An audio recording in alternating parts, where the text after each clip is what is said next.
All right, Shalom Israel, you live with the Israelite School of Universal Practical Knowledge. Priest and Captain Soccer War holding down the class live from Memphis, Tennessee.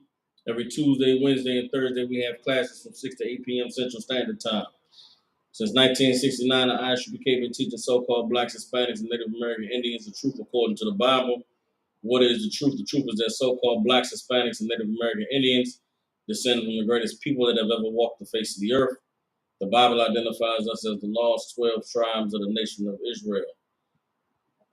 Man. Okay, hold on. Let me know how the sound coming through, y'all. Let me know if y'all hearing me clearly because the microphone ain't picking up like it's supposed to. Sound should be coming through clear though. Just give me a one if the sound coming through clear. Like I was saying, since 1969, the ISUPK been teaching so-called blacks, Hispanics, and Native Americans the truth according to the Bible. What is the truth? The truth is that so-called blacks, Hispanics, and Native Indians descend from the greatest people that ever walked the face of the earth.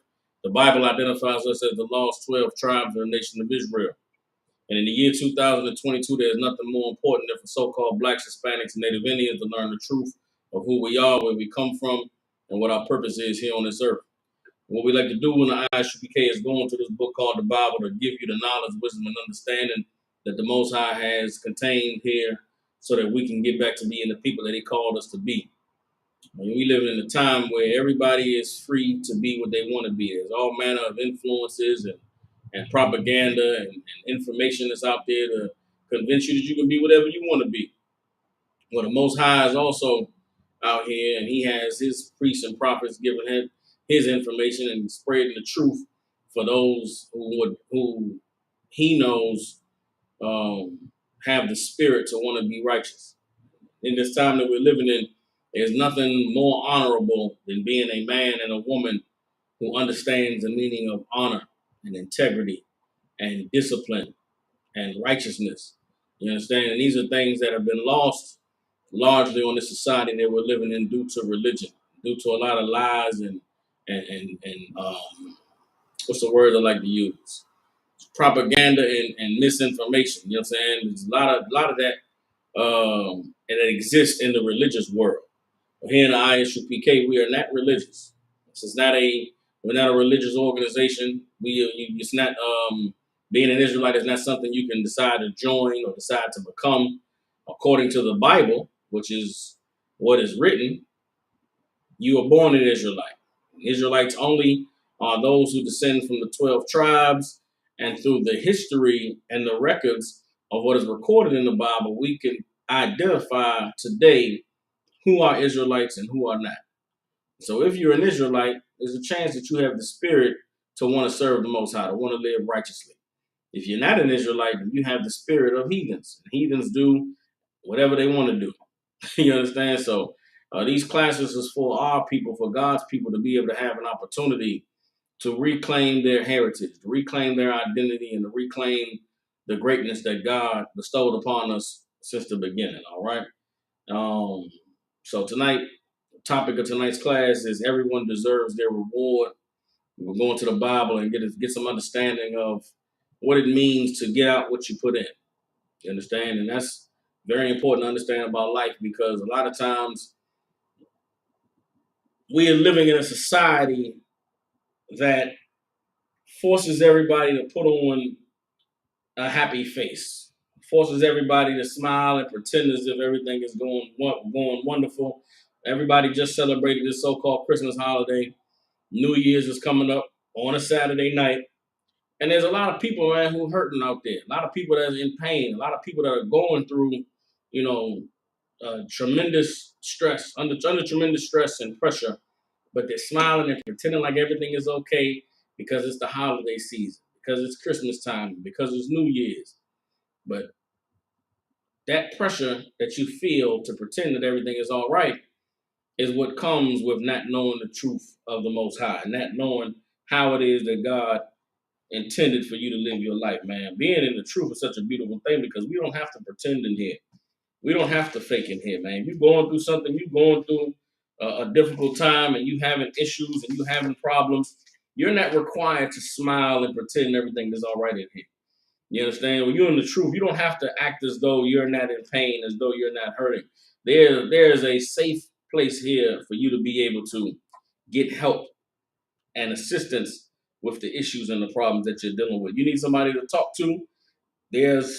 You can pick up the phone and make a call, and someone is always there to answer the phone.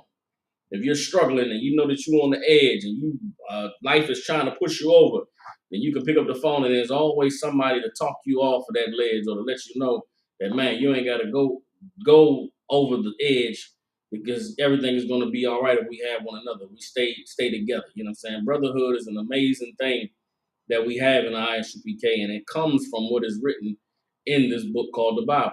The example of how to express and manifest that brotherhood comes from the example of our King Yahushua, who the world calls Jesus Christ. Like, all the tools that we need as a people to come together and to establish morality and to have a clear defining line of what you're supposed to do, what you're not supposed to do.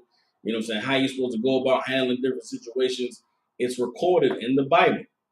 I thank the Most High for Commanding General Yohana and the men that he's raised up in the school, because we are putting to action the words that have been written in this book for thousands of years, that everyone reads but never does what it says to do. All right, so again, tonight we're going to talk about everybody deserves their reward. You know what I'm saying? You get out of life what you put in. And when you come into the truth and you get to understand how God deals with us and understand the truth of, there's a lot of what they call karma, what they call, what's the thing they call it now? They don't call it karma no more. You know what I'm saying? But that whole what goes around comes around. We're going to get to the truth of it tonight. All right. Before we do that, the brother, like we start every class. If anybody has any questions, all you got to do is type them in online. If you're physically in the class, all you got to do is raise your hand. For the brothers and sisters tuning in that are in Memphis, Tennessee, man, we got a school, 3000 Walnut Grove Road, Suite 215. The doors are open from 6 to 8, man. Come on to class. Come learn. Come ask questions. Come get a taste of this brotherhood and the sisterhood that we have in the Israelite School of Universal Practical Knowledge, man. Because Memphis is a city that desperately needs it. So a lot of brothers and sisters down here that feel like they by themselves, that feel like they don't have nowhere to go, nobody to turn to. But that's because you never met men of God yet. You never met daughters of Zion yet. They're here in ISUPK, and you're welcome to come partake, all right? We'd like to start the class off with questions. So I see Brother Dakaya has a question online, so let's get it. He says, Salakia, sir, is Ecclesiasticus 41 and 20 saying it's shameful to look at hoes like on Instagram and etc. Let's go ahead and get that in the Bible. We're going to the Apocrypha. All right, we're going to the Apocrypha. We're going to get Ecclesiasticus chapter 41, verse 20. All right, Ecclesiasticus 41 and 20. Hold on. Now, anybody that's online, if you don't have an Apocrypha handy, there's a website you can go to. You can just pull it up. All right. And the name of that website is KingJamesBible.org. You go to KingJamesBible.org and you scroll down and you'll see the Apocrypha. And then you can go ahead and pull it up. All right. KingJamesBible.org.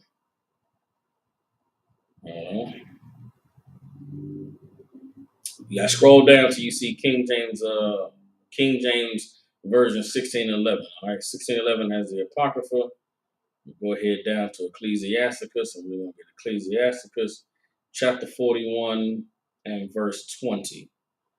All right, so it's Ecclesiasticus chapter 41, and we're gonna go to verse 20. All right. Okay. It says Ecclesiasticus 41 and 20 says, and of silence before them that salute thee, and to look upon an harlot, and to turn away thy face. Okay, look, we got to get a little bit more context on it. Give me a second, Dakaya, so we can understand what it's talking about. All right, so let's go. We're going to go down to verse 16. No, verse 15. All right. No, hold on. We'll go to verse 17. That leads into 20, all right? So Ecclesiasticus chapter 41, verse 17. It says, be ashamed of whoredom before mother and father, and of a lie before a prince and a mighty man, of an offense before a judge and ruler, of iniquity before a congregation of people, of unjust dealing before thy partner and friend, and of theft in regard of the place where thou sojournest, and in regard of the truth of God and his covenant, and to lean with thine elbow upon the meat, and of scorning to give and take, and of silence before them that salute thee, and to look upon a harlot. So what is all of this talking about?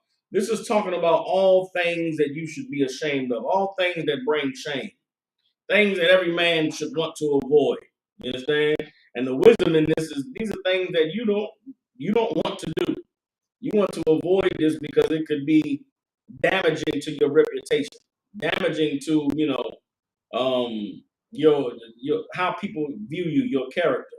So we're gonna start again from the top, and I'm gonna break it all down. All right, be ashamed of whoredom before mother and father. What is whoredom? Being a slut, being a hoe. If you're a man, you just running from woman to woman, lying to these women, telling them that whatever you're telling them. Hell, you might even be lying to them. You might just be out there buying vagina. You paying for sex.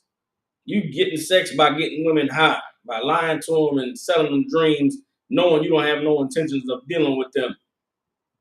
Imagine your mother and your father was watching you do that at all times. The shame that you would feel. Imagine, you tricking before your mother and father. You're going to go buy some nasty prostitute. You're going to pay some hoe $40 to have sex with you or to do sexual favors for you in the sight of your mother and father. That's a ridiculously shameful thing. A lot of you sisters out there, imagine stripping in front of your mother and father. You in the club taking your clothes off for money, and your mother and father's in the crowd. You going back going in the back private dances. Who knows what goes on there? And your mother and father's watching. You women on you on the Instagram, goddamn. So the answer to Dr. Y'all's question, yes. This is talking about looking at hoes on Instagram. Like, you should be ashamed of yourself. You understand? It's an absolute shame and a travesty that you would spend your days on the phone looking at virtual women when there are women who are ready, willing, and able to deal with a real man. If you just got enough courage and enough, masculinity about yourself to just walk up to them and say hi. You sitting on a goddamn phone and daydreaming and wishing and imagining about vagina that you're only ever going to see on your phone. You should be ashamed of yourself. You understand? It's not an honorable thing. But verse 17 is specifically speaking about whoredom before your mother and father. Second part, and of a lie before a prince and a mighty man. Imagine getting caught lying before honorable men, before men of, prestige and honor, men of reputation. Imagine you get an opportunity to meet, somebody who you think is honorable, somebody you look up to. I remember when they on the internet a little while ago, they had a thing where they were saying, would you take $500,000 or a dinner with Jay-Z? Well, imagine you go to a dinner with Jay-Z, and instead of you just being there like, man, just getting to know Jay-Z and asking them about stuff, you just sit there the whole time and lie about a bunch of shit that you never did in your life. You trying to impress Jay-Z just lying. He looking at you like, nigga, you ain't do none of that. If you did, you wouldn't have been here with a dinner with me. Or you get before somebody who's, prestigious and you trying to boast yourself and big yourself up. You're clowning yourself. That's an embarrassment. That's you should be ashamed of that. All right. Verse 18, of an offense before a judge and ruler. Imagine you commit a crime, and now you brought before the judge and the ruler, and they reading out your offense. That's a shameful thing. Any of you brothers ever been to court, been to jail, and they was reading down what you were charged with? You just standing there looking at that judge like, man, have mercy on me, because you know that it's out of your hands now. It's a shameful feeling. You understand? Of iniquity before a congregation of people. Imagine you get caught in front of, everybody knows your business. You've done something disgusting, done something evil, and everybody knows about it. And now you out in front of everybody, and you know that they looking at you saying, yeah, that's that nigga right there. That's the one that did it. Yeah, you heard what happened, right? Yeah. Now you're dirty person. Well, she's a nasty woman. She's a liar. You understand? That's something to be ashamed of unjust dealing before thy partner in front. Imagine you got a friend. I seen a story the other day. You got some puppies. You on there, you tell your friend, yeah, man, I got these pit bull puppies, man. Yeah, selling pit bull puppies for $500. Yeah, they purebred, red nose, man, got a good strong bloodline. You sell that dog for $500. Then 6 months later, it's all dogs look the same when they babies. 6 months later, that dog is not a pit bull, not a red nose, just some kind of mutt. And then your friend, the people who you sold it to that trusted you, you got to see them, and they get to now check you on this unjust deal that you did to them. You know what I'm saying? Or you got a vehicle, you trying to sell a car, you know it's a goddamn limit. No, it's gonna break down in 2 weeks, but you hype it up. Yeah, man, the price $3,500, this and that. You sell the car, then 2 weeks later, it ain't working no more. And that person come back to you and say, man, goddamn, I thought we was cool. What happened? Why would you do this to me? Why would you deal unjustly with me? There's a shame that comes with that. All right. Verse 19, and of theft in regard of the place where thou sojournest. Imagine you have a reputation of a thief where you live. Guess what? Nobody wants you around them. You can't come to nobody's house. You can't get a ride in nobody's car. That's a shameful thing to live with. And in regard of the truth of God and his covenant, you know what I'm saying? Meaning, you ain't, if you living outside of God's living outside of the truth of the Most High and his covenant, you living wrong, you're not doing the things you're supposed to do. There's a shame that comes with that. You understand? And to lean upon with thine elbow upon the meat. Now that's an old school black thing. That's how you know I'm talking about black people. The Bible is written by black people. And there's little things in the Bible that let you know that this is black people talking. That this is a black book. And the Bible thousands of years old. And in the same conversation where we're comparing um, being a whore before your parents, dealing unjustly with people who you're close to, having a reputation of a thief, being a lying, trying to big yourself up before mighty honorable men. It also says to lean with your elbow upon the meat. What is that talking about? Eating with your elbows on the table. Now we in 2022. I don't know how old some of y'all are, but when I was growing up, your elbows on the table was antichrist. It was like you might as well curse in front of your grandmother. You might as well, use foul language, pass gas, and don't say excuse me. You might as well do all the things that'll get you smacked by your grandmother if you you eat with your elbows on that table. Now to this day, I don't know where it came from. I don't know why that's a thing. But guess what? I never do. I never eat with my elbows on the table. We reading in the Bible thousands of years ago. Guess what you better not do? You better not sit at the meat with your elbows on the table. Everybody understand? That's what that's talking about. You understand? It's shameful. There's like you ain't got no home training. You ain't got no manners. How you at dinner? You eating around people and your elbows on the table. That's a very but you want to, that's a very disrespectful type of body language. You out with a group of people, man. Y'all out having a dinner or something. You just sitting there with your elbows on the table. That's a very you're not showing any respect to the people who are there. It's almost you might as well say, man, I'm ready to go home, or I'm bored, or I'm tired of y'all. You understand? That's what this is talking about. Reading on, and it says, and of scorning to give and take. Imagine, somebody offer you something and you, nah, I'm good on that. I'm straight.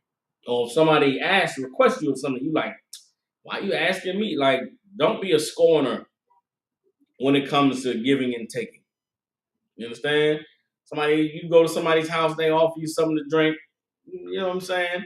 Or if you go to a dinner and you might not like the food, everybody's eating, and you get you a plate, or you refuse a plate because the food looks nasty or it smells. God damn, what's wrong with you, man? Don't be a scorner to give and take. That's shameful. Last but not least is silence before them that salute thee. Imagine somebody salutes you; they honoring you. In the school at ISUBK, we salute each other with a greeting. When I first see a brother, Yahweh Shem Yahweh Barak Thumb. Or I see a sister, Yahweh Shemal Thumb by Shem Yahweh Shah. Well, imagine someone salutes you and you just silent. You don't respond. You don't acknowledge them. That is a great. You are a shameful person. You are an embarrassment and you are indignant and there's something very wrong with you that you would not honor someone who salutes you by saluting them back. You just stand in silence. Listen, for you ladies out there, that's why men get so mad when they try to say hi to you on the streets and you ignore them. It's a great disrespect that's not even necessary. Yeah, hey, how you doing, miss? It doesn't hurt you to say hi back. It doesn't hurt to just say hi, or give a smile, give a little head nod. Now, I'm not one of those men who gives a damn. I ain't gonna I'm not gonna say hi to you anyway. But there's some men who rightfully take it as a great disrespect if they say something to you and you act like they don't exist. You don't acknowledge their presence. Don't acknowledge their, gesture of hello. God damn, bitch, who the fuck is you? Where you from, ho, that you can't say hi? What the hell's going on with you that, hello can't be reciprocated? It don't cost you nothing to say hi. It don't cost you a damn thing to just, hey, how you doing? And keep it moving. That's what the Bible is talking about. It's talking about someone who doesn't respond when they're saluted. And last but not least, and to look upon an harlot. You understand? Don't be looking at hoes, man. Leave them hoes alone. I'm telling you right now, all the hoes on Instagram, here's what y'all don't know about them Instagram hoes. Some nigga is there taking the picture and is getting paid off of every, all of the attention that she receives, some niggas getting paid.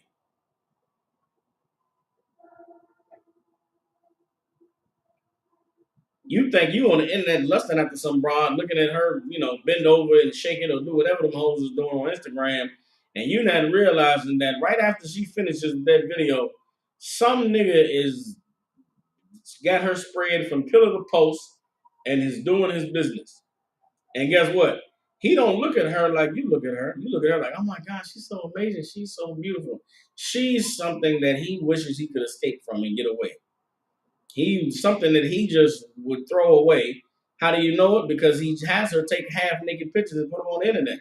No man that gives a damn about a woman has her half naked on the internet. You lusting after the broad, imagining what it's like to be in her presence and imagining what it's like to have the 2 minutes of fun that you're gonna give her because you ain't got nothing to give her for real. You imagine how good it might be when some nigga is, washing himself in the sink and leaving when he's done with her. And you're just goofy and weak and you need to man up. Go get you some real women. There's some real women out here that are looking for a man. There's some real women out here who you're not catching them on Instagram half naked. They walking around here covered up and looking nice, and they waiting for somebody to say hello, say hi. Hell, some of them waiting for a nigga to say what's up, bitch. They all different kinds of ways. You should maybe go out here and practice different greetings. Hey, what's up? Hey, how you doing? Excuse me, miss. Can I talk to you for a second? I like your hair, miss. Or that's a nice dress you got on. Look at them toenails. How you got them toenails out in the wintertime, girl? I know you cold. Need me warm up for you. You should go out here and just try saying hello to some women instead of sitting on the goddamn internet all day lusting after women that some guy, hates that she ever came into his life. Salaki, I'm off of it. I'm done. Dr. Y'all, let me know. I think that answered your question, right? The original question was, is Ecclesiastes 41 and 20 talking about looking at hoes on Instagram? It absolutely is, and it's a shameful thing. I mean, goddamn, brother. Some of y'all down bad, though. You know what I'm saying? Some of y'all down bad, and you need to pick yourself up by your bootstraps and get out there and meet you some women, all right? Any other questions?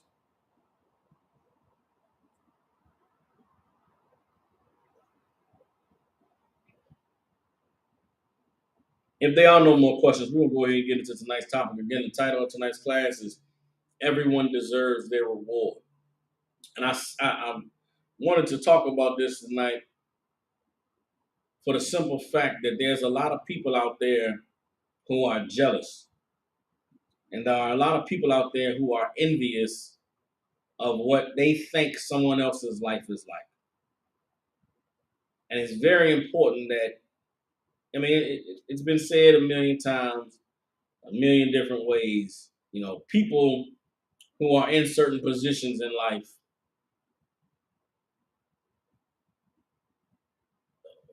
what you might think somebody else's life is like isn't always what it's actually like.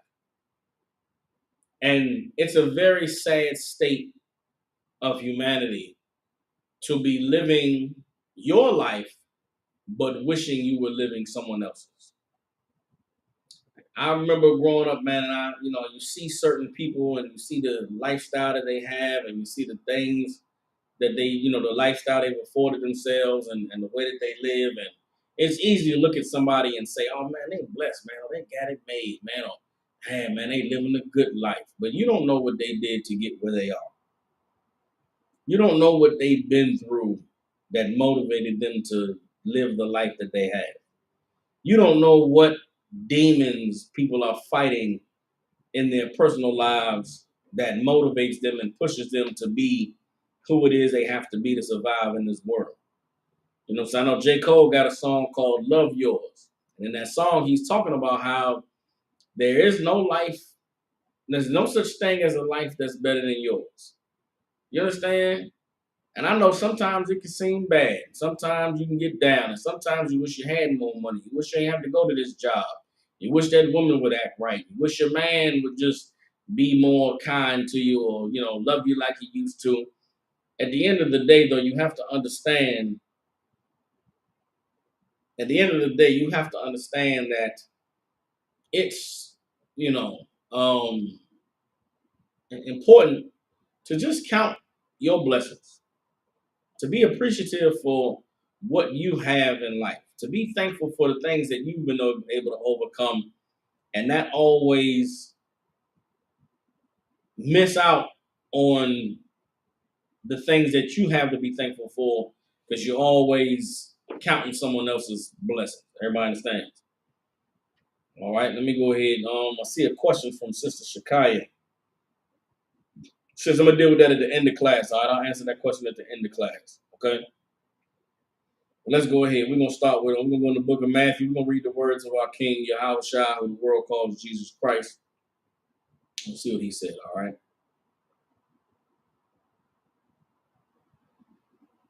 All right. Let's get let's get Matthew chapter 6. Matthew chapter 6 and 1. We're gonna start at Matthew 6 and we're gonna read down a good little while. And I'm gonna break it down as we're reading to get some understanding of what it is that Christ is saying and how it applies to what we're talking about tonight. So Matthew chapter 6, verse 1 says, "Take heed that ye do not your alms before men, to be seen of them. Otherwise ye have no reward of your Father which is in heaven. Therefore, when thou doest thine alms, do not sound a trumpet before thee, as the hypocrites do in the synagogues and in the streets, that they may have glory of men. Verily I say unto you, they have their reward." Everybody understands? What is this talking about, man? When you go to do something generous, when you go to help out somebody who's less fortunate, do it and let it be seen by the Most High. Don't do it to be seen of people or of men. Because what happens if you're doing a good deed only to be seen by men? The people who see you doing it, who you show it to, it's one thing to do something nice and somebody see you doing it. It's another thing to make an announcement. I am going to do something nice. I am going to do something great, and everybody should come and see this great, wonderful thing that I am doing. Everybody should see me being generous because I'm a generous person. Doing that will get you what? People are going to say, "Oh man, he's generous. Look, he doing it again. He's helping out the poor. He helping out the less fortunate, man. Look at him. It's so amazing, man. Look at him. He's giving alms, man. He's giving back to the community. He's so great and so wonderful." That's all the rewards you get. Is the people who see you thinking you're great, you're wonderful. Those who do it not to be seen of men, they have a reward with the Most High. Because what? They're giving because they know there are people who are in need. They're giving because they know that they've been blessed and are fortunate. They want to be a blessing to someone else. They're giving because they know that, man, the Most High allowed me to be in a position to help. Then that's why I'm in the position so that I can help. The Most High will honor that. Either way, though, there's a reward to be gotten. If you do your alms secretly or in private, not to be seen by men, there's a reward from heaven. If you do it to be seen by men, oh man, you're just great and wonderful. You have a good reputation. People, oh yeah, that's the guy to be giving away stuff. You'll have a reputation with the people, but that's it. But there is a reward to be had, whichever route you choose to go. Verse 3, "But when thou doest alms, let not thy left hand know what thy right hand doeth, that thine alms may be in secret, and thy Father which seeth in secret himself shall reward thee openly." And there's one reward that comes from glorifying yourself or publicizing your generosity, publicizing your charity. There is another reward that comes from just doing it because it's the right thing to do. I don't even care if anybody knows that I'm doing it or recognizes it. But the reward for that is going to be in open. It's going to be public, the blessing you receive. Keep reading. Verse 5, "And when thou prayest, thou shalt not be as the hypocrites are. For they love to pray standing in the synagogues and in the corners of the streets, that they may be seen of men. Verily I say unto you, they have their reward." People who want to puff themselves up and be seen as holy and godlike and Holy Ghost. What does Scripture say? They Holy Ghost filled. They saved and sanctified, right? Oh man, there's a reward for all that falling out in church and for all that speaking blood, that they do saying they speaking in tongues. There's a reward for those long prayers that they say in them churches when somebody come up to give a testimony or whatever the hell they doing in them churches. Guess what? People say, "Oh yeah, man, brother Clarence is man, he touched by the Spirit." You heard that prayer Brother Clarence gave you? Brother Clarence, man, he's a good brother, man. There's honor in that. People look at you, you honorable Brother Clarence. You so sweet and so filled with the Spirit of God. Sister Tina sang that song on Sunday, touched everybody's heart, had everybody crying. You understand? There is a reward that you get for putting yourself out there on Front Street, for being someone who is, doing things for people to look at you and say, "Oh yeah, they're God is surely with them." You see how she sang that song? You see how he said that prayer? He's a righteous man. He prayed a good prayer. Reading on, verse 6. But when thou prayest, enter into thy closet, and when thou hast shut thy door, pray to thy Father which is in secret, and thy Father which seeth in secret shall reward thee openly. Everybody understands? When you pray, if you truly praying to the Most High, you're going to do it in secret. You're going to do it quietly. And I remember them days in the church they used to pray them prayers. They never prayed about what they really going through. They never pray about, they just, the prayers you pray in private are very different from the prayers people pray publicly. And what Christ is talking to us about is about the thing that you really need to pray for. That thing that you're ashamed about, that thing that hurts you, that thing that pains you and troubles you, that's not to be shared with everybody. That's not something for people to look at you like you're somebody, above them. All of our prayers should be along the same lines of what Christ's prayer was, the Lord's Prayer. We should be praying for the Most High to forgive us for our debts. Should be praying for the Most High to lead us not into temptation. Should be praying for the Most High's will to be done. That's not a glorifiable prayer. That's not a prayer of $1 million and a prayer of a new car and a prayer of a better job and a prayer of a new spouse. That's not the prayers that Christ prayed. And prayers in that church, man, they are really prayers of covetousness, prayers of jealousy, and prayers of, wanting to be in somebody else's shoes. And that goes against the spirit of the Most High. But guess what? Those who pray those prayers, they have their reward. You know what I'm saying? Matthew chapter 6, verse 7. I'm going to drop that. Hold on. Drop that. Hold on.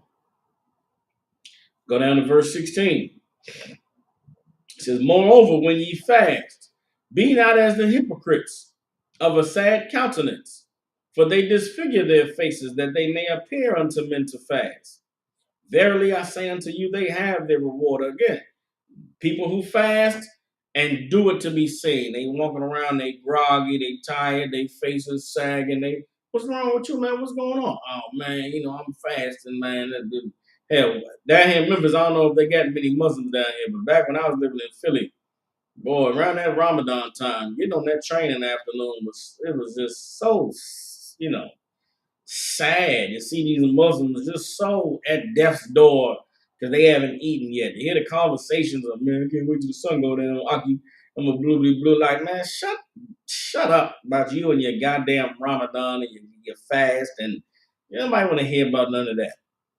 And this is what was going on during Christ's time. You had people doing things solely to be seen by people so that they could appear righteous.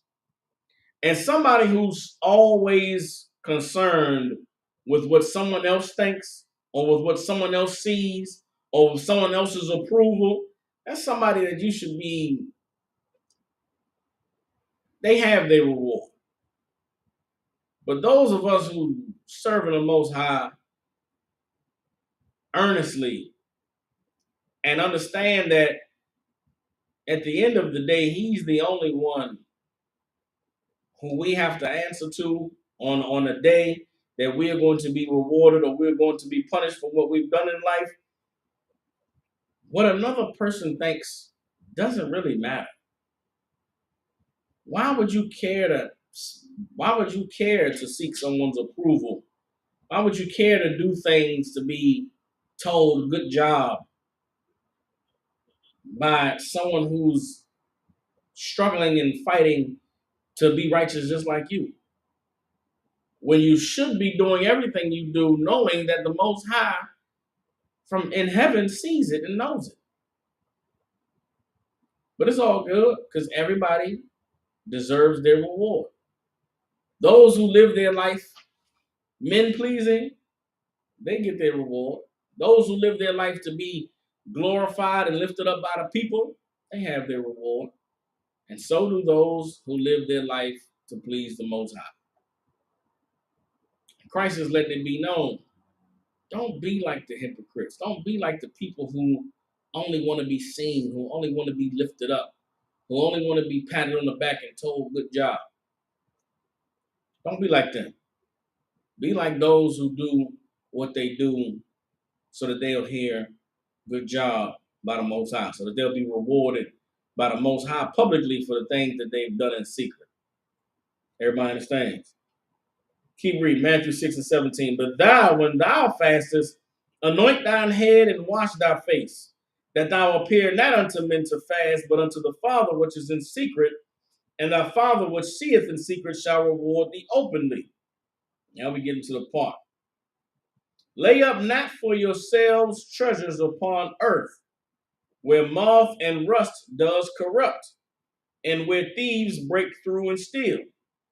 But lay up for yourselves treasures in heaven, where neither moth nor rust does corrupt, and where thieves do not break through nor steal. For where your treasure is, there will your heart be also. Everybody understands? Christ said, man, don't lay up treasures for yourself here on earth. Lay up for yourselves treasures in heaven. How do you lay up treasures in heaven? By doing everything that you do, knowing that the Most High sees it. Regardless of if men see it or not, regardless of if men approve of it or not, do what you do, knowing that the Most High sees it. Be honorable and be righteous when no one is looking, knowing that the Most High sees it. Be honorable and be righteous when nobody is there to say good job, knowing that the Most High sees it. Have integrity and discipline, you understand, and righteousness when there's nothing that can be gained from it, knowing that the Most High sees it. If you're only righteous and only dignified and only honorable when somebody is there to say, good job, man, yeah, that's an honorable, dignified, righteous person, you have your reward. But the rewards that you receive here on earth, they corrupt. They rust. People's opinions, people's, thoughts about you, people's support of you, it can rust, it can corrupt. Imagine you spend your whole life trying to impress somebody and they be impressed. But then one day they no longer impressed. Well, goddamn, how much time in your life have you dedicated to seeking this approval? And now one day they just decide to take it away from you. Now what do you have? What you got to show for all your hard work, for all that brown nosing, for all of that man pleasing you did? Now, you out of favor now. Now you ain't you ain't got the same honor you used to have. Don't have the same respect you used to have. You're not bigged up like you used to be bigged up. Now what? Now you going all you did was for nothing? It all goes away now because those who you seek to serve no longer satisfied with your service. It's a sad day, man. Lord be with you. But when you do what you do for the Most High, can't nobody take that away from you. Can't nobody take away what it is that you've gained with the Most High, except for you. Now, the stakes is higher when you're dealing with the Most High, because you can fall out of His favor too. You can fall out of His, uh, um, grace if you disobey him, if you go against him. But if you're doing what he said to do, then that ain't something you got to worry about anyway. Regardless of which path you choose, which way you walk, everybody has their reward, man. Some people out here, they seeking rewards on earth. Then there's others who know to seek treasures that come from the Most High, and Christ gives us a clear path towards which side, towards what it looks like, whichever way you're leaning. Everybody understand? Let's drop that. Let me get hold up.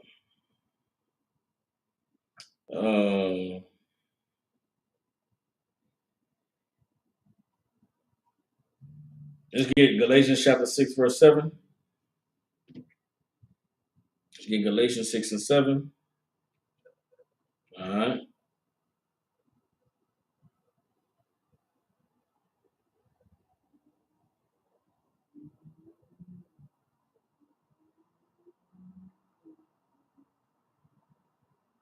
We'll read this from the top, all right? This is Galatians chapter 6. We're going to start at verse 1.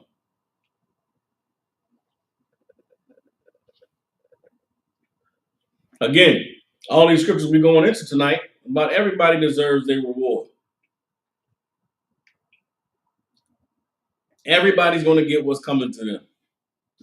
All right? This is Galatians chapter 6, verse 1. It says, brethren, if a man be overtaken in a fault, what does it mean to be overtaken in a fault? Somebody sins. Somebody trespasses. Somebody does something wrong, something they're not supposed to do. And this is for so many years being in religion, you read the Bible and you think it like it's just, it's all I'm trying to think how words to say. Okay. All your life you read the Bible and you thought about church people, church folks. The Bible ain't written for church folks. The Bible is written to you and I, to masculine men who are in charge of their community. That's what exists in the ISUPK. The ISUPK is a community that is established the way God intended for the black community to be established. In this school, the men are in charge. The men police each other. We police everything that's going on. And if there's an issue, we're not passive aggressive about it. We don't shoo and whisper and separate into groups like bitches. You get issues, rise up, you deal with them. Something small has to be dealt with when it's small, or else it'll build until it blows over. And something that is, a big ugly mess could have been avoided if it got dealt with when it was small. Well, in the ISUPK, we taught you deal with things when it's small. You don't wait, let stuff boil over. You don't be feminine about dealing with issues and problems as they arise. You're a man. You don't. And that's the evil of, like marijuana in the black community. Marijuana is so evil because it causes you to just let stuff go. Nah, I ain't gonna worry about it, man. F that job or F that bitch, and I ain't even gonna worry about it, man. I ain't gonna say nothing, man. It is what it is. Damn that. That is not the way to deal with problems and issues and situations that arise in your life that need to be dealt with. As a man, you got to be aggressive about addressing issues and problems, or else they will overtake you and they will overthrow you. You understand? The Bible is written to men who function like men, who are militaristic in nature, aggressive in nature, who not going to sit on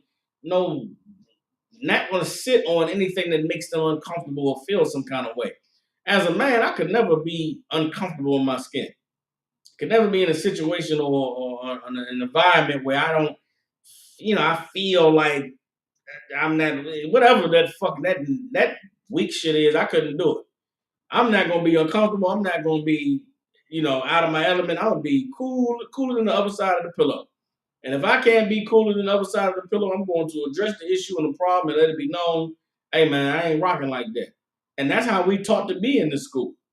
That's what the Bible is. The Bible is talking to men who are in that mindset, who live in that kind of place. That's what the black community should be. You got neighbors next door that's always getting high, playing their music so loud.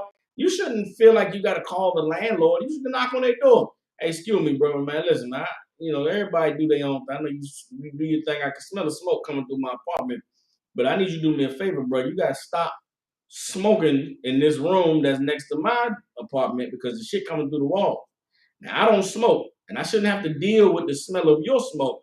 So if I could, you got to take it to the other side of your apartment, maybe go outside, take a walk, do what you got to do, because I shouldn't have to deal with the smell of this smoke coming through my apartment. You understand that, right?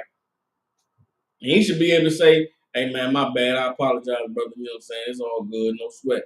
You know what I'm saying? If I could, bro, I got to work. I work in the morning. You can cut the music off by 11:30, bro. Like, you know, I got kids have been trying to sleep. If you don't mind, brother, just work with me, man. I'd appreciate you. Oh man, no sweat, blah blah blah. We living in a society where black men can't be that way towards one another. We can't go in, situations like that. Call call the landlord. Text the landlord. Hey man, smoke smells coming through my apartment. You need to talk to the guy downstairs in 2B. It's ruining my living experience. And his music be loud as hell at midnight. Have him turn it off at 10:30. You understand? But that's not how it's supposed to be. These young boys out there on the block hustling. There was a time when black men wouldn't allow anything like that to be going on our block, going on in our neighborhood. But those are the times we're living in now. You got to call the police because they out there on the block on the corner. You can't just go out there and say, hey, fellas, we need y'all to clear this block. Get off the corner. Now, we're going back to that time. And we are raising those men up again in the earth that's not going to let nobody be hanging on the corner all hours of the night.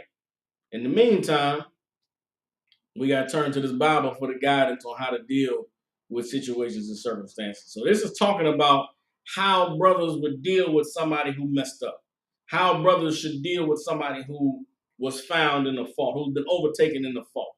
All right, this is talking to men in the school, men who police the community, men who are in charge of dealing with issues and problems that arise in the community.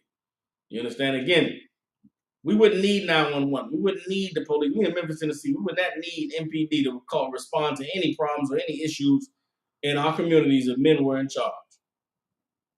If the men took back the responsibility of dealing with the issues and the problems in our community, we wouldn't have to go to court before the unjust. That's what the Bible talks about. It talks about raising up men to have authority, raising up men to be in charge, raising up men to be responsible. And that's what we are in ISUPK. Let's start from the top. Galatians 6:1. Brethren, if a man be overtaken in a fault, ye which are spiritual, restore such a one in the spirit of meekness, considering thyself, lest thou also be tempted. What does that mean? For brothers overtaken in the fault, restore such a one in the spirit of meekness. Meaning what? Lift him up,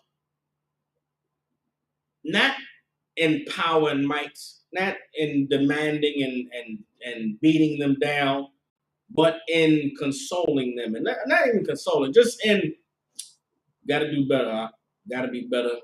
You messed up. It's okay. It's gonna be all right. This is what you gotta do. This is how you're gonna handle this situation. This is how you're gonna make up for what you did. This is how you're gonna make it better. All right? You gotta get it done. There's a way to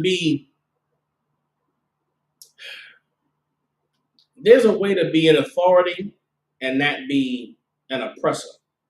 There's a way to be an authority and not be overbearing. There's a way to be an authority but also be meek. You understand? When somebody is down and they've been defeated or they've been found guilty or they've been shown their error, you don't have to rub it in. You don't got to beat them down about it. You ain't got to. And on top of that, you ain't never been shit. You ain't got to make it worse. The goal in finding fault, the goal in discovering that someone has been overthrown in a fault is to help them recover, is to get them back on track. And the way you do that is in the spirit of meekness. Why? Are you doing it in the spirit of meekness because it's nice or because it's kind or because, you're a good person? No. You're doing it considering yourself. You're putting yourself in their shoes, imagining what it's like to be them, having been defeated, having been overthrown, being the one who's chastised. You tell them, man, you know better. You should have did that. And that was disgusting and that was horrible, and you're going to pay for it. But it's okay. It's going to be all right. You can bounce back from this. All right? This is a simple misunderstanding. Took care of it. It's going to be all right. Don't even sweat it. You just got to do better. You got to be better. You want to do everything. You want to handle a situation like that, considering yourself, because what do you have that makes you greater than this person who's taken in the fault, except for the mercy of the Most High? Nothing. You're not greater. You're not better. You're just as capable of being overthrown by a fault as they are. So you should consider yourself, lest you be tempted, or it's your turn next. Verse 2, bear ye one another's burdens, and so fulfill the law of Christ. What does it mean to bear one another's burdens? Understand that we all go through it. We all got things that we're fighting and things that we're up against. And so when a brother is in need and a brother is in trouble, be there to uplift them. Be there to build them up. Be there to let them know, man, it's going to be all right. You just got to handle your business. You understand? That is fulfilling the law of Christ. What is the law of Christ? Love your brother as you love yourself. Love the Most High with all your mind, heart, and spirit. And love your brother as you love yourself. Verse 3, for if a man think himself to be something when he is nothing, he deceives himself. If a man thinks, yeah, I made it. I'm on the chariots. I'm in the kingdom of heaven. I'm going to be on the right-hand side of the Father. Where are you getting that from? Who taught you that breakdown? Where did you read that in the Bible, that your your number in the kingdom is sealed? Where is that at? Any man that thinks himself to be something when he's nothing, he deceives himself. That's why I thank the Most High for the truth. You'll hear brothers in the UPK say a lot of times, I know I ain't shit, man. I'm just, I ain't nobody. And you might hear it and be like, why they say that? That's because we know we ain't. Listen, I sit in this seat here in Memphis teaching these classes every week. But I know that if the Most High decided to tomorrow, I would be gone and he would find somebody else to do it. Nothing I've ever done since I came to the truth made me feel like, oh man, I'm solidified now. I'm in the kingdom. I'm in the place where I need to be. No, I ain't. I'm still fighting every day just like y'all. I'm still secure. Every day I have a chance to secure my spot. But that spot ain't secure till the chariots get hit. Every day I gotta work to maintain my standing in the kingdom just like you do. So if I see you slip and fall, I'm not going, oh man, you ain't shit, you ain't nothing. Nah, man, it's lucky. I ain't going through it. I pray the Most High keep me strong, man. I don't want to have to go through that. So as you go to deal with a brother or sister and pick them up and build them up, that has to be in the forefront of your mind. Continuing on, verse 4. But let every man prove his own work, and then shall he have rejoicing in himself alone, and not in another. Everybody deserves their reward. I cannot gain from your meaning this. I don't get brownie points with the Most High for the work you put in to overcome your demons. I don't get glory with the Most High for the work that you put in to honor him. All of the glory and the honor and the praise goes to the Most High. Every man on his own has to put in the work for them to be able to rejoice and to be rewarded. You understand? Verse 5, for every man shall bear his own burden. No one can deal with your problems but you. We can help. We can give you some counsel. We can give you some advice. But the ultimate decisions is on you. And if you do what you're supposed to do, if you take heed to the counsel, and you do what you're told to do, and you overcome your situation, You're the one that's going to rejoice. You're the one that's going to celebrate. You're the one that's going to reap the benefits of taking heed to the counsel. The counselor doesn't get a reward because the counsel wasn't ours to give. The counsel was the Lord's. You brothers and sisters pick up that phone and you're going through situations, you're calling the Lord. You ain't calling us. The words that you hear when you pick up that phone and you struggling and you going through something, or you got a situation you don't know how to deal with and you need help, that's the Lord that's answering you. That's the Lord that's telling you what to do. And if you take heed to him, you'll celebrate that victory. Now, we'll be happy for you. Oh man, I'm glad you got through that. Oh, man, the Lord was with you. But what good does it do me? What is it? If I go sin tomorrow after counseling you through something you're going through and you get through it and you celebrate, if I go sin tomorrow on the day when the kingdom come, I can't say, yeah, but what about that time I gave that counsel? That wasn't my counsel. That was the Lord's counsel to give. I didn't do a goddamn thing. I'm just in a position for the Lord to use me. And it's everybody had that's why I in the school, nobody feel bad for you when you're going through stuff. You dealing with situations, man, and you struggling and you down bad, or you going through it based over some decisions you made. Yeah, brother, we here for you, and we counsel that, but brother, nobody gonna hold your hand. Ain't nobody gonna for real they did that to you. Oh man, I can't believe how could they do that? Nah, that's not how men console each other. That's not how men lift each other up. Men be like, oh, for real? What you gonna do about it? Damn, that happened. And that happened? Okay, all right. Well, what you gonna do next? Or what you want me to do? I'm what you telling me for? And that's just, you know what I'm saying? I don't know what you want from me. What you want, Dad? That's messed up. You know what I mean? What you want me to do? Hey, listen, man, you get some counsel. Oh, you want some counsel? Well, you need to solve that shit. You need to deal with that. I know it hurts. I know it's hard, but what you gonna do? That's your life. You did that to yourself. You brought this on you. You in that situation because you made those decisions. You remember months ago when you asked us about something, and I said do this? All right. You was warned. Now that you're in the fire, what you want me to do? Nah, I can't feel bad for you. I can't pat you on the back. I can't tell you everything gonna be all right. I can tell you that you need to handle that. You need to do this and that. And next time, you should listen to me now, seeing as though you didn't listen before. And if you don't listen now, you can definitely expect that it's only going to get worse.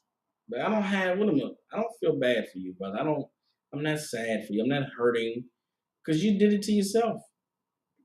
Everybody understand? The Bible is about men. It's how men handle things. You understand? I'm gonna read verse 4 again, Galatians 6:4. But let every man prove his own work, and then shall he have rejoicing in himself alone, and not in another. When you overcome your demons, you rejoice in overcoming your demons. Another man can't rejoice in your overcoming your demons. You a brother fighting alcoholism. You're an alcoholic, and you get over that demon. You lose the urge to want to drink. And Most High Christ is what I have for you. But that's not the same as the rejoicing you have inside of knowing you conquered that thing that's been holding you back from being the best you can be. Another man can't rejoice with you in that. That's a private, personal battle you've overcome. Now I'm gonna be happy for you, and I'm gonna celebrate. And I might not tell you, but you was able to overcome your alcoholism. I'm not even gonna say it in the class. But Most High Christ, man, that's a miracle out. You brothers and sisters coming to school and you stop smoking weed. That's a miracle. It's an amazing thing. You sisters who were whores, you come into school and you clean yourself up and you become a daughter of Zion. It is an amazing thing. You brothers who was robbers and shooters and killers and drug dealers, you come to the truth and you're now men of God. serving the Most High and following orders and building up this army for our King, man, it is a beautiful thing. But the rejoicing in it is yours alone. Verse 5, for every man shall bear his own burden. Verse 6, let him that is taught in the word communicate unto him that teaches in all good things. Verse 7, be not deceived. God is not mocked. For whatsoever a man sows, that shall he also reap. And that's life. Whatever you sow, that is what you're going to reap. And what is sowing? Sowing is what you do, your actions, how you live your life. If you're disciplined, if you're focused, if you have empathy, if you're meek in your authority, if you're honorable and righteous in all your dealings, if you whatever you're doing, you are going to receive a reward for that. Because every man, every woman deserves their reward. And not all rewards are created equal. Not all rewards are the same. Christ told us about the rewards, the treasures on earth, the treasures that the moths can get to, that can rust, that can, wither away. He also told us about the rewards that are everlasting, that will carry us into the kingdom.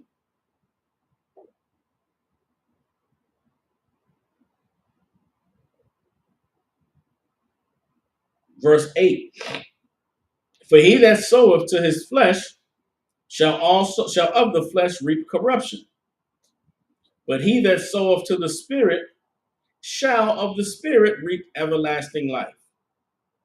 And let us not be weary in well-doing, for in due season we shall reap if we faint not. What does that mean? Let us not weary in well-doing. Meaning, don't get burned out from being a good person. Don't get burned out from, don't listen. If you are somebody who recognizes that everything that you're able to do in righteousness, it comes from the Most High, then how could you ever be tired of him using you? But if you're somebody who looks at the things you do like, okay, again, you live in your life to please men. If you're living your life to be patted on the back and be told, man, good job, or to be seen as, oh, he's somebody who's, the world applauds, then when you don't get that recognition, when you don't get that applause, when you don't get that pat on the back, you can get fed up. What the hell am I doing all this for? Ain't nobody recognizing all my good works. Ain't nobody seeing what I've done. Ain't nobody seeing what I'm doing. You could get burnt out. But when your good comes from the Most High and you fearing him and obeying him and being used as a vessel by him, how could you ever get tired of something that you ain't even did? You ain't did nothing. You're just there.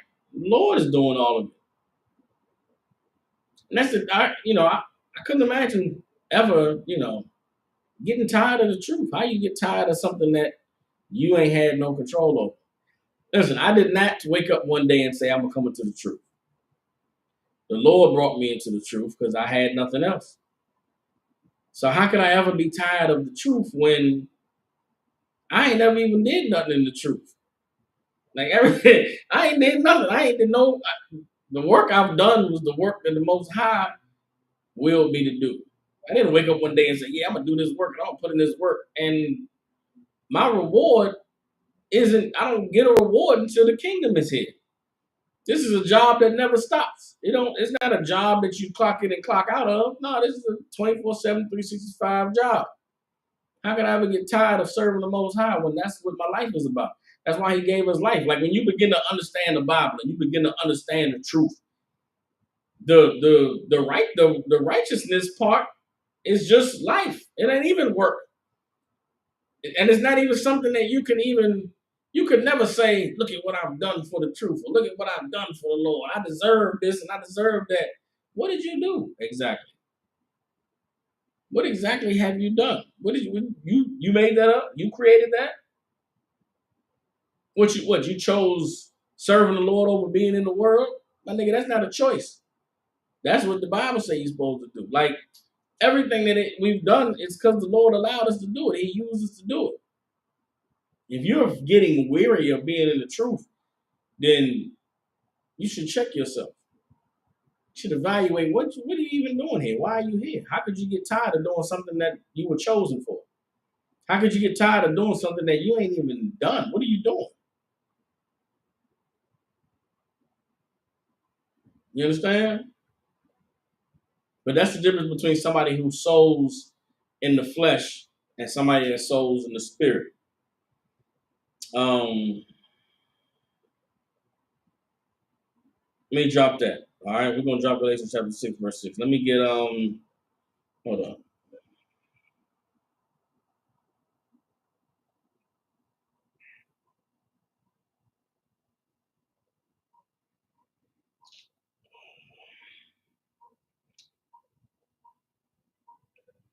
Let's get Ecclesiastes chapter 3, verse 22.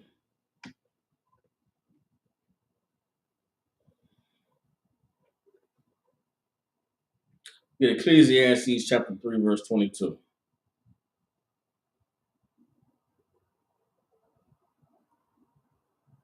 Hold on. Bear with me, y'all.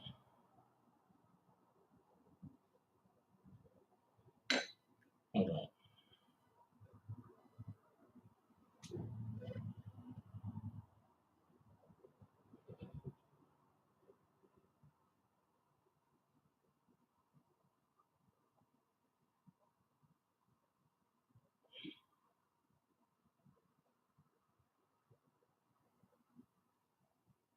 Hold on.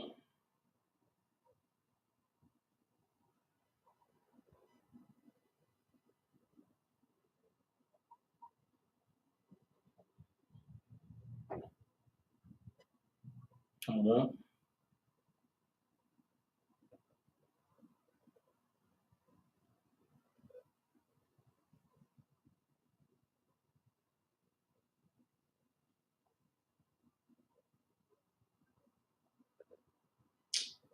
All right. I'm trying looking for a scripture. I'm just go ahead and read Ecclesiastes 3 and 22.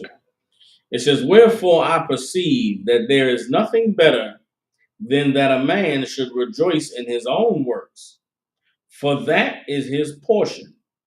For who shall bring him to see what shall be after him?"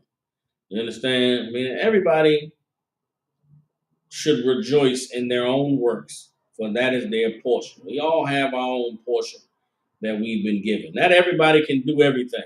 I can't be LeBron James, man. As much as I'd like to, I admire, watching the NBA, the NFL.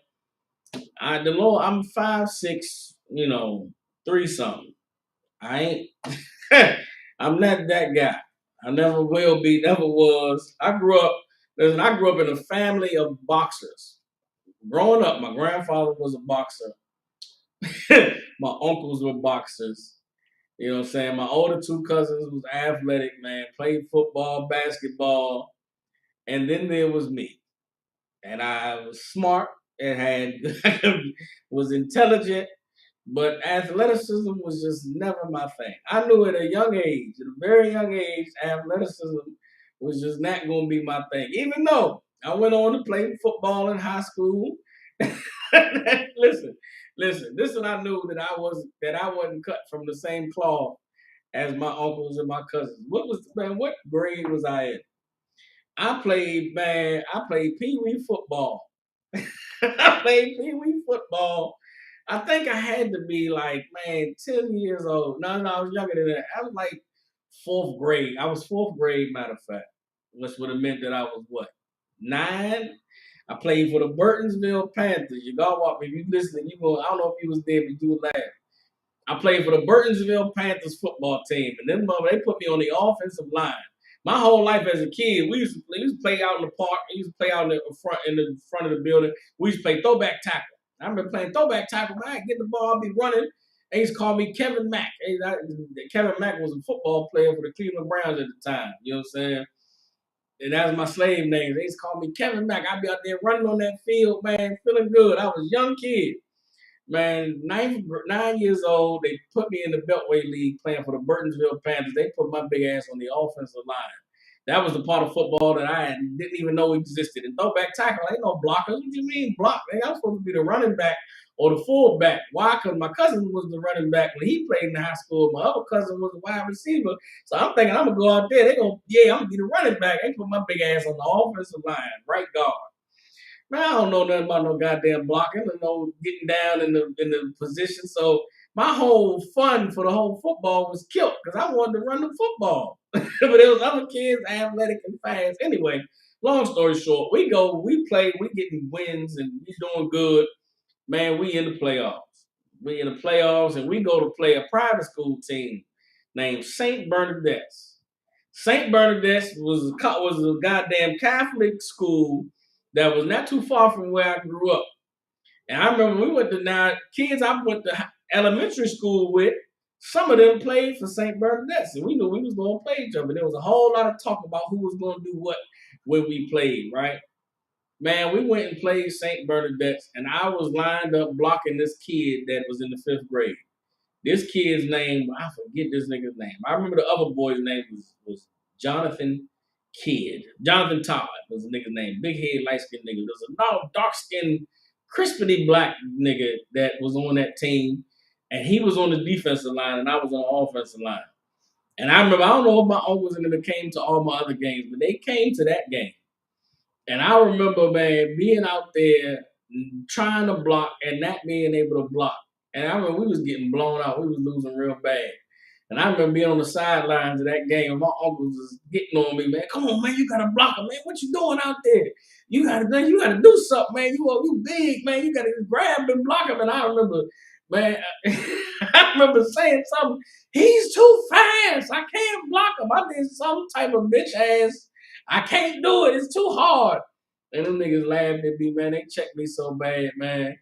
Made me go back out there and play, man. But I remember then, I knew then, 9 years old, yeah, B, I ain't cut out for this shit. This ain't for me. But it's all good though, cause I got my uncles with all they boxing trophies and my cousin with his highlight tapes. You know what I'm saying? Like hell. Let me be the smart guy. Let me be the smart fat guy. They the fighters and the football players and basketball players. That just was never my thing.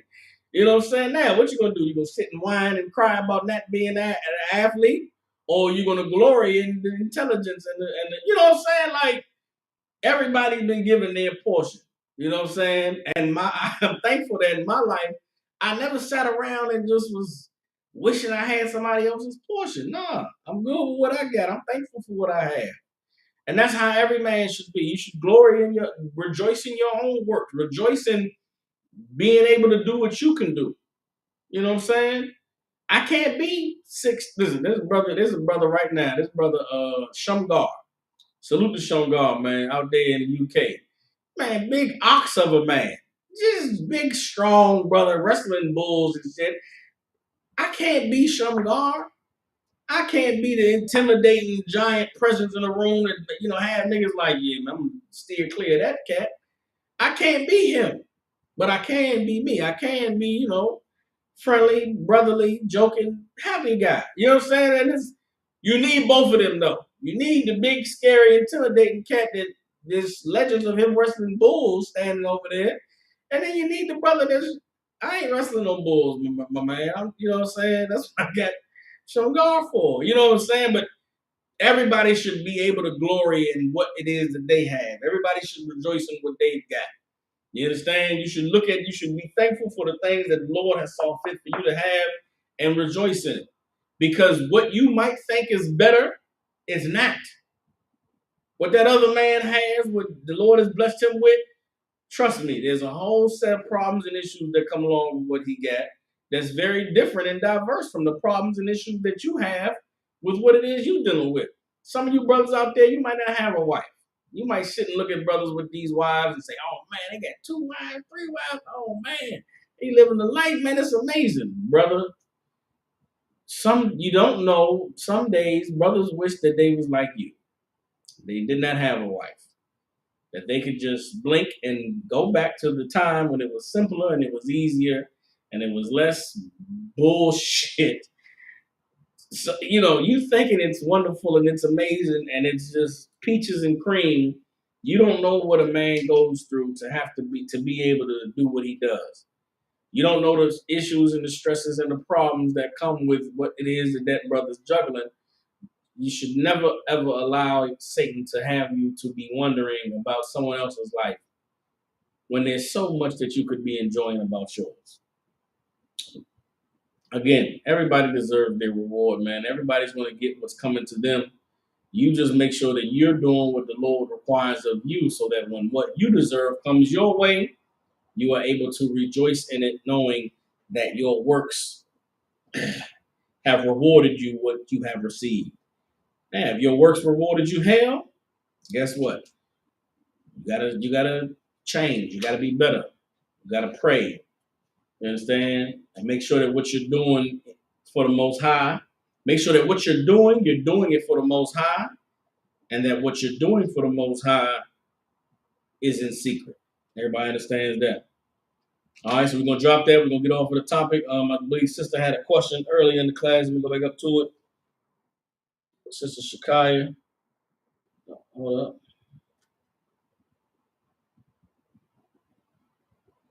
All right. Sister Shakaya asks, is it disrespectful for a man to physically discipline another man's child, even if he's in a relationship with the mother? Okay.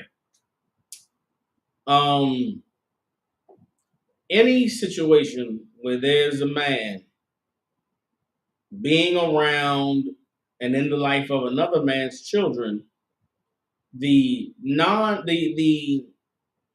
disrespectful thing to do is for you to talk to that man. And for those two men to have a understanding between each other. Ain't gotta be friends. Hell, we ain't even gotta like each other, my nigga. But your children's mother is my woman. She's not your woman. And so I'm going to be around this woman. Okay, well, your children's mother is my woman. But your children are your children. Just because she's my woman does not mean I'm their dad. You're their father. And I respect you and honor you as their father. I am not in her life trying to be their father. I'm not trying to take your place or none of that. But I am going to be around the kids. And as a man, I require respect because that's just how I live my life. So what do I need? What do you need from me as a man to not disrespect you when it comes to dealing with your children? Because if I'm at the house and they at the house, if they not listening to me, they not doing what I'm telling them to do, I'm going to discipline them. But I need me and you to have an understanding of what that discipline is so that nothing that I do concerning the kids is disrespectful to you. And now me and you can talk about what I find to be acceptable forms of discipline. And if you are okay with it, no sweat, we good.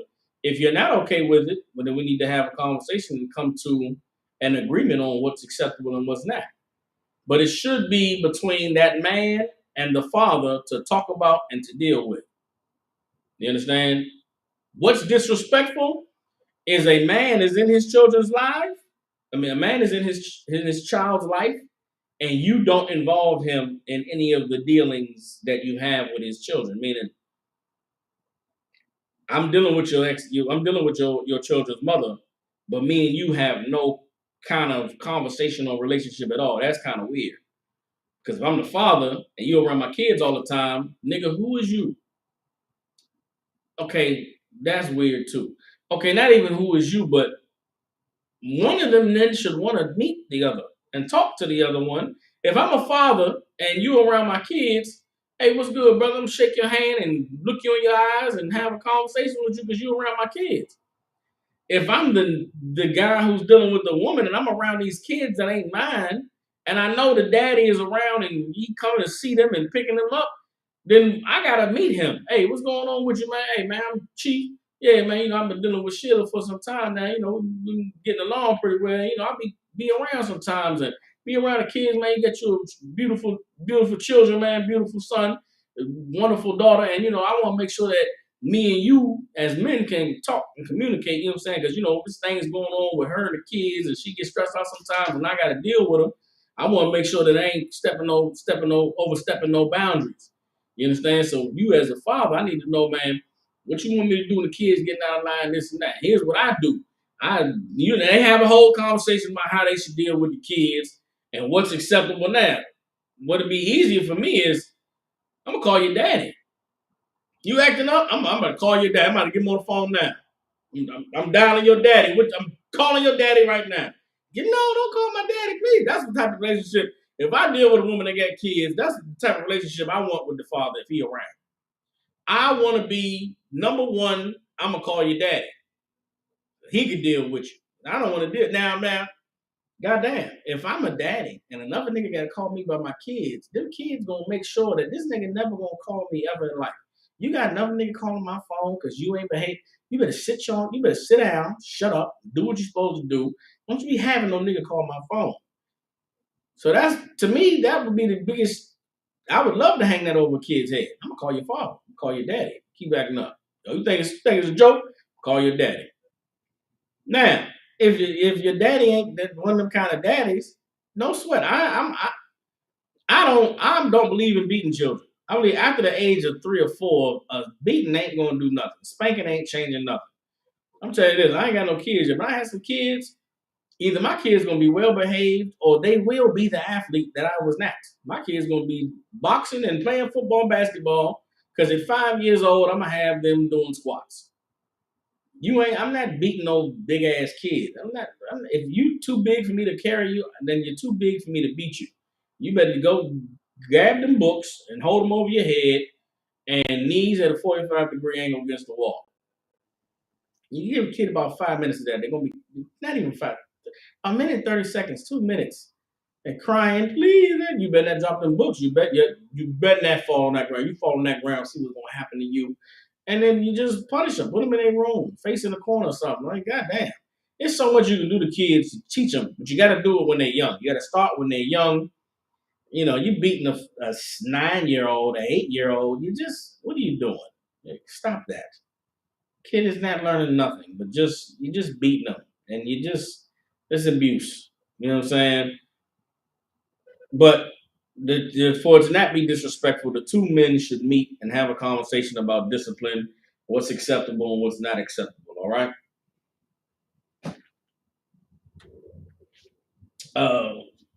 Sister Shakai, let me know if that answers your question. All right.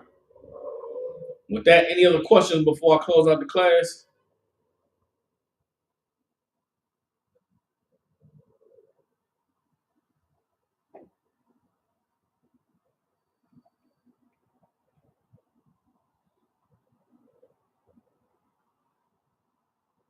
Most High in Christ, Most High in Christ. With that, with the Israelite School of Universal Practical Knowledge out of 1 West 125th Street, Harlem, New York, man, since 1969, we've been teaching so-called Blacks, Hispanics, and Native American Indians the truth according to the Bible. What is the truth? Truth is that Salakia, so-called Blacks, Hispanics, and Native Indians descend from the greatest people that ever walked the face of the earth. The Bible identifies us as the lost 12 tribes of the nation of Israel. In the year 2022, there's nothing more important than for so-called Blacks, Hispanics, and Native Indians to learn the truth of who we are, where we come from, and what our purpose is here on the earth. You brothers and sisters out there, if you got family, loved ones, people you care about in the Memphis, Tennessee, and surrounding areas, get them in contact with us here at the ISUPK. We got a school in Memphis. The address is 3000 Walnut Grove Road, right here in Midtown, man. Like I said, classes Tuesday through Thursday from 6 to 8 p.m. Central Standard Time. You know what I'm saying? Any and all issues and problems that you may be dealing with out there, here in ISUPK, we have the answers. We have the solutions. But you brothers and sisters have to be, ready, willing, and able to serve the Most High and do what's required in order for you to receive the assistance that we have to provide. With that, close out the class. You see y'all tomorrow. We're going to be here live Wednesday at 6 p.m. Shalom, Israel.